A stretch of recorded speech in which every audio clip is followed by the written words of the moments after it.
उस दिन हम उसको, एक खास दिन है, उस दिन बाबा साहब ने जो है दीक्षा ली थी, धम्म को अपनाया था 10 लाख लोगों के साथ।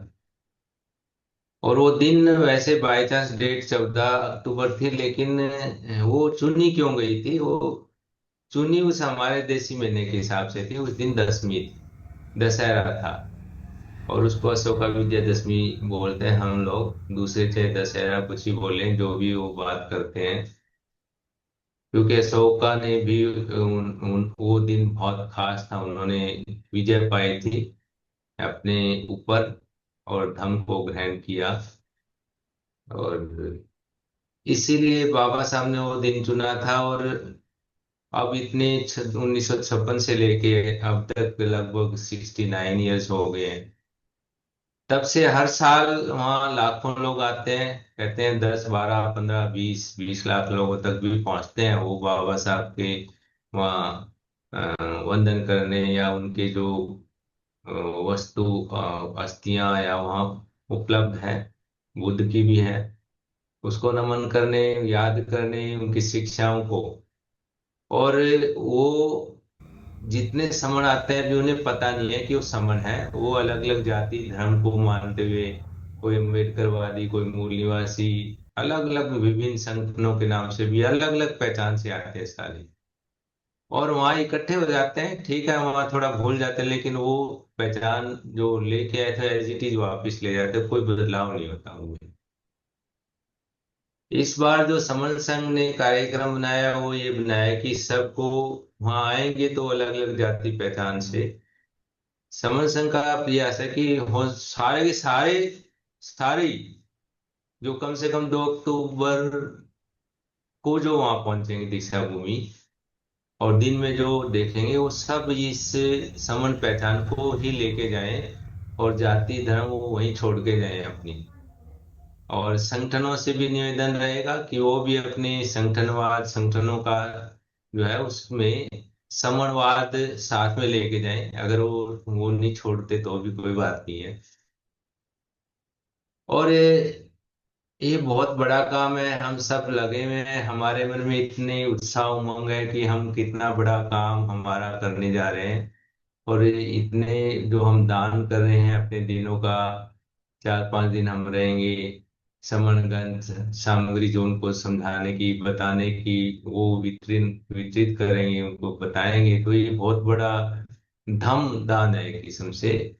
और ये सबसे बड़ा दान इसलिए भी होता है कि ये पूरे जीवन भर काम आती है ये चीजें। धम जो दान में दी जाती है, शिक्षा कह सकते हैं जिसको, पढ़ाई, एजुकेशन, ज्ञान। तो ये दान सबसे बड़ा दान माना जाता है। तो हम समणवाद या समण पे चर्चा करते हैं कि हमारे अंदर इस चीज को आज पहले विस्तार पूर्वक बताया है। समण, केवल समण क्यों है, पहला नियम भी है। पर इसको हम और गहराई से थोड़ा और अपने मनों में, ध्यान में और उतारें, और ताकि हम औरों को बताने में हम और ज्यादा स्ट्रोंगली बात कर पाए। समण कौन है? समण जो हमारा पुराना महाभारत, जम्बूद्वीप, गोंडवाना लैंड है, आज की बात करें तो ये इतना बड़ा भार था उसमें। उस टाइम महाभारत जब बोलते थे तो आज के पाकिस्तान, अफगानिस्तान, ईरान का भी कुछ पार्ट था, नेपाल, भूटान, चाइना, चाइना का कुछ पार्ट, ब्रह्मा का कुछ पार्ट, और ये छोटे छोटे, और बांग्लादेश, श्रीलंका, ये सब के सब ये इकट्ठा मिले हुए इस महाभारत का हिस्सा थे। और महाभारत था, ये अलग कंट्री नहीं थे। और उस महाभारत के जो लोग थे उनको समन बोला जाता था। समन मतलब समता में रमन करने वाले, समता में रहने वाले, जो समता के सिद्धांत को, बराबरी के सिद्धांत को पूरी तरह अपनाए रहते थे। जिनको मूल निवासी या बहुजन भी कह सकते हैं। हालांकि जो मूल निवासी और बहुजन शब्द, इनसे ज्यादा स्ट्रॉन्ग समण शब्द है। समण सर्वव्यापी, मतलब उसको ऐसे कहें कि पुरातन है और प्रॉपर गौरव में है।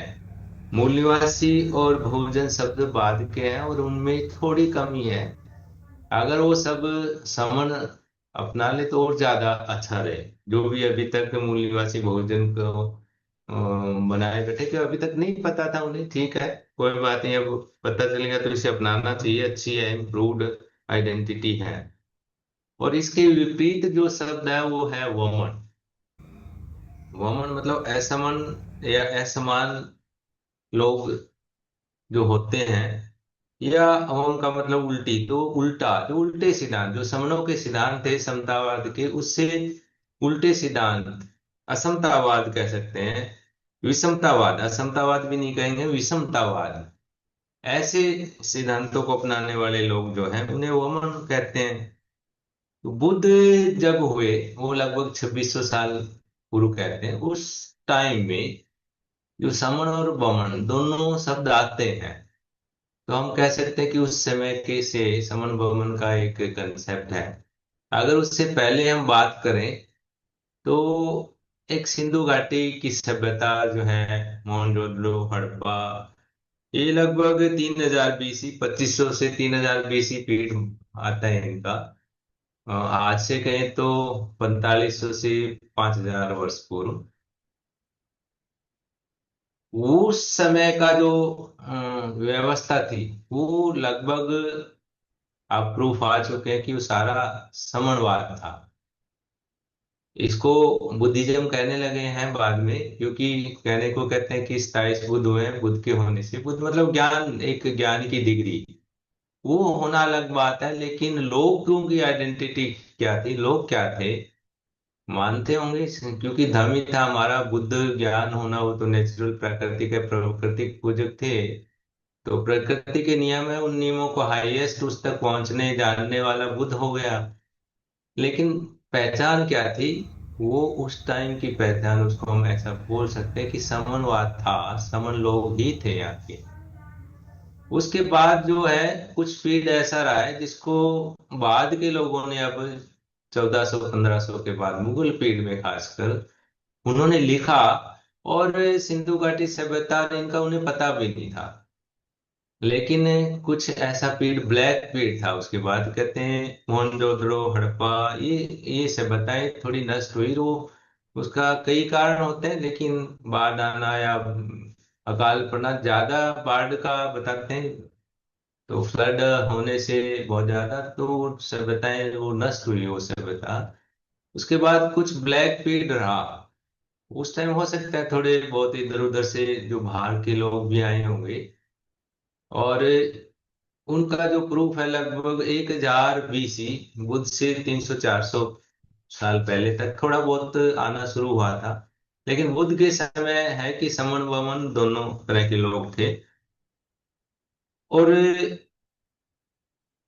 ये शब्द कहीं विलुप्त नहीं हुए, समन शब्द कभी विलुप्त नहीं हुआ, भुला दिया गया, अवेलेबल था ये। और बाद के अगर लोगों ने जो है इसको संस्कारित करके श्रमण शब्द यूज किया, सम्मान की बजाय, और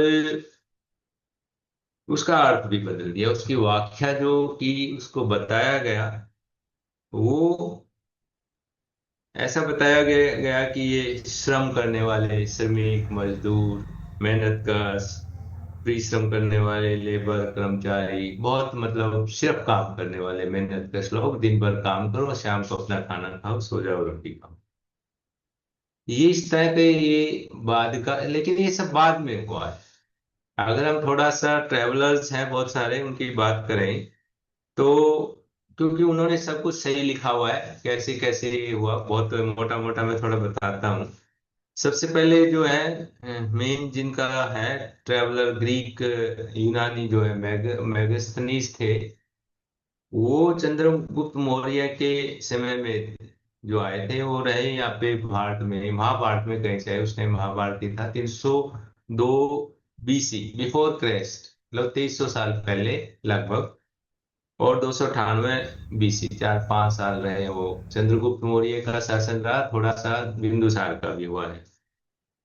तो इस दौरान उन्होंने वहाँ उस समय की व्यवस्था के बारे में बताया था। इंडिका बुक लिखी थी उन्होंने।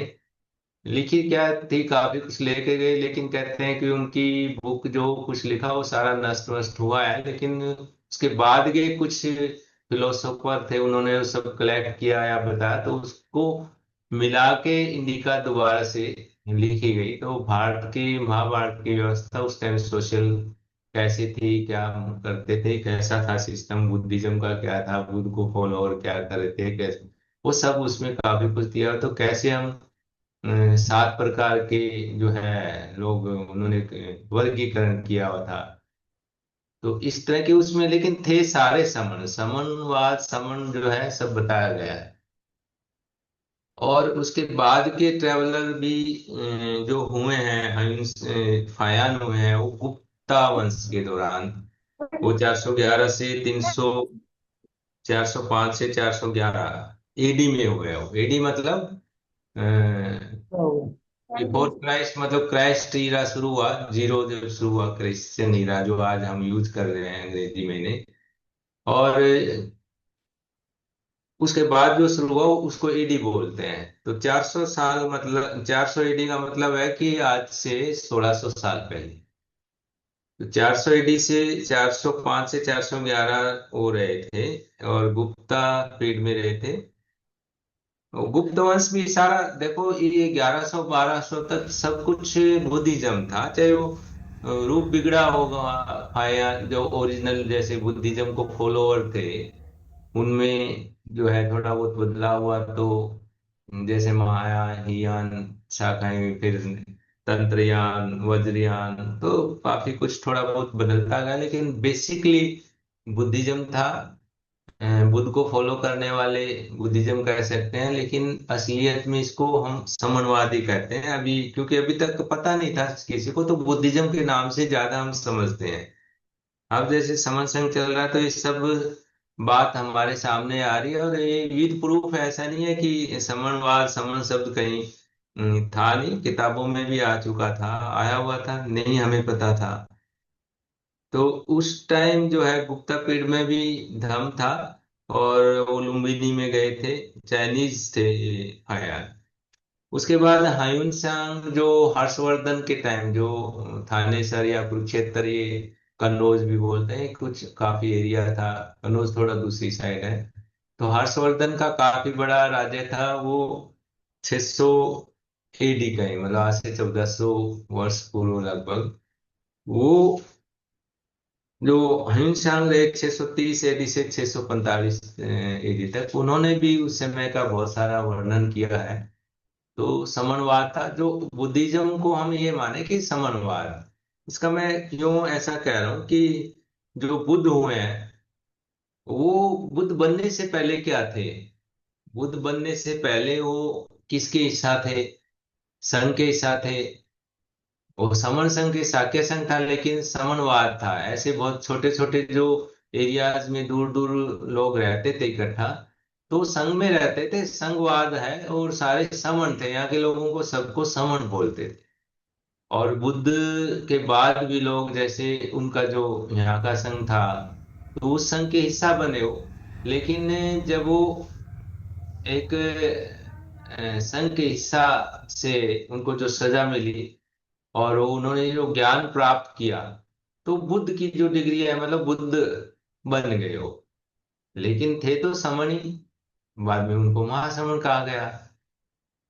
और जो समण थे सारे, बाकी आम लोग वो समण ही थे। उन्होंने अपना उसी आधार पे, उन्हीं सिद्धांत पे, समणवाद के सिद्धांत पे ही उनको फॉलो करते हुए उन्होंने संघ बनाया, भिक्षु संघ, भिक्षुणी संघ। वो भी सारे थे, तो भिक्षु भिक्षुणी कौन थे, वो भी तो समणों में से ही आके बुद्ध ने उनको सिखाया। तो उनको उन्होंने भिक्षु नाम दिया, भिक्षुणी नाम दिया। जो टेम्परेरी सीखते थे उनको उनको क्या बताया, उपासक संघ, उपासिका संघ। जो ज्यादा उनके साथ धर्म को जानने में ज्यादा नहीं, बस 10 दिन 15 दिन जैसे आज, तो जितने दिन वहां रहते थे वो, तो वो संघ उपासक संघ, उपासिका संघ। तो धम्म के जो बुद्ध का संघ था उसमें 4 पार्ट थे, वो भिक्षु संघ, भिक्षुणी संघ, और उपासक संघ, उपासिका संघ। लेकिन सारे सारे समण थे। और बुद्ध का तो प्रिंसिपल था कि वो सबको सिखाते थे, तो उस दौरान बुद्ध के समय भी वमन भी थे, तो वो वमनों को भी सिखाते थे। क्यों बुद्ध बन गया वो तो डिफेंस कर नहीं सकते। लेकिन जो भी वमन उनके सीखने आता था वो कभी वमन नहीं रहता, वो भी उनका संघ का हिस्सा बन गया। भिक्षु संघ का, भिक्षु उस संघ का हिस्सा तभी बन सकता था जो समण बन जाता था। कहने का मतलब ये है कि वमन कभी भी भिक्षु संघ का हिस्सा नहीं रहा, वो भिक्षु बन के समन बन गया। बुद्ध ने उनको समन बना के ही उस संघ में सम्मिलित किया। अदरवाइज वो समन वमन वाली व्यवस्था में रहे, ठीक है रहे, लेकिन उनको बुद्ध के संघ में आना है तो उसको भिक्षु संघ, भिक्षुणी संघ या उपासिका उपासित संघ तो चलो है ही, वो कोई इश्यू नहीं है। तो भिक्षु भिक्षुणी भी बन गए वो, लेकिन वो समन बन के। तो ये इस तरह इसको हम समझ सकते हैं कि समरवादी रहा, बाद में भी यही रहा। बाद के ट्रेवलर्स हैं जो है मार्को पोलो है, या जो है इटालियन जो भी आए हैं, पर्शियन आए हैं। उनमें और फेमस है 957 ईस्वी में इत सिंह आया, ये सब बताया है। अल्बरूनी आया है, अल्बरूनी ने अल्बरूनी का भारत नाम से पुस्तक लिखी है। वो पर्शियन था, वो 1024 एडी से 1030 एडी के बीच में रहा यहाँ पे। उन्होंने सारी व्यवस्था ली, नालंदा भी गया। हयुन जो हयुन सेंग है, उसने भी नालंदा गया, और उसकी बहुत फेमस कहानी है। वो बहुत ही, क्योंकि ट्रैवलर यहाँ क्यों आते थे, वो ज्ञान प्राप्त करने के लिए आते थे। यहाँ यूनिवर्सिटीज थी, 70 यूनिवर्सिटी बताते हैं, बड़ी बड़ी धम सिखाने की, ज्ञान प्राप्त सिखाने की। हम ही पढ़ाने वाले थे, हम पढ़ने वाले थे।